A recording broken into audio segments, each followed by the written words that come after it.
नागपुरातील जिल्हा परिषदेसमोर भाजपचं ठिय्या आंदोलन आयोजित करण्यात आलंय। नागपूर जिल्हा परिषदेचे मुख्य गेट पोलिसांकडून बंद करण्यात आलंय। आशिष देशमुख, सुधाकर कोहळेंच्या नेतृत्वात हे आंदोलन सुरू आहे।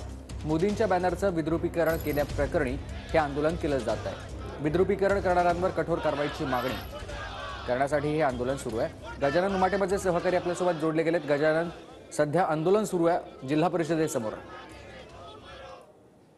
ठिय्या आंदोलन या ठिकाणी सुरू झालेलं आहे। हे दृश्य आपण बघू शकतो। या ठिकाणी पंतप्रधान नरेंद्र मोदी यांच्या फोटोचं विद्रुपीकरण केलं काल काँग्रेसच्या कार्यकर्त्यांनी। त्याच्या विरोधामध्ये हे आंदोलन आहे। डॉक्टर आशिष देशमुख, शिवानी दानी, आमदार समीर मेघे, माजी आमदार सुधाकर कोहळे यांच्या नेतृत्वात हे आंदोलन जे आहे ते आपण बघू शकतो। आणि या ठिकाणी संपूर्ण रस्ता जो आहे तो जाम करण्यात आलेला आहे। चोख सुरक्षा व्यवस्था जी आहे ती या ठिकाणी तैनात करण्यात आलेली आहे। आणि आक्रमक आहे एकूणच भाजपचे कार्यकर्ते। शिवानीताई, काय सांगणार? आक्रमक आहे थोडक्यात?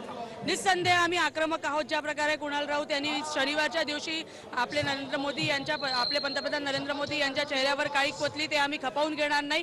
त्याच्यावर काल अटक झाली, पण कडक कारवाई झाली पाहिजे आणि जिल्हा परिषद सुद्धा स्थगित झाली पाहिजे। स्वतःचे भ्रष्टाचार लपवण्यासाठी उचललेलं हे पाऊल आहे। आम्ही ते खपवून घेणार नाही। आम्ही त्याचे आक्रमकरित्या आंदोलन करत आहोत। तर हा सगळा आक्रोश आपण बघतोय भाजपच्या सगळ्या कार्यकर्त्यांचा। धन्यवाद तुम्ही दिलेल्या सविस्तर